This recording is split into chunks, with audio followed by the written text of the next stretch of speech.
Bonjour. Dans le thème La Terre dans l'univers, la vie et l'évolution du vivant, concernant la partie géologie, nous abordons le chapitre 2, Naissance d'un modèle global, la tectonique des plaques.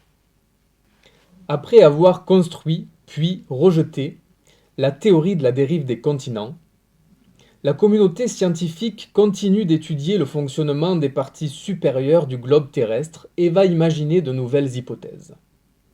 Nous allons voir comment, au milieu du XXe siècle, l'idée d'une expansion océanique d'une part et la compréhension du fonctionnement des zones de subduction au niveau des fosses océaniques d'autre part va conduire à l'élaboration d'un premier modèle global de tectonique des plaques.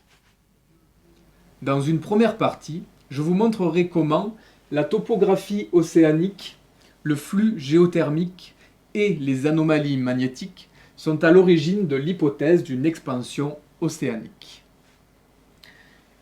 Puis, nous verrons comment l'étude des zones de subduction au niveau des fosses océaniques permet de distinguer la lithosphère de l'asténosphère. Enfin, nous établirons, à l'aide de l'étude des failles transformantes au niveau des dorsales océaniques et du volcanisme de points chauds, un premier modèle de la tectonique des plaques.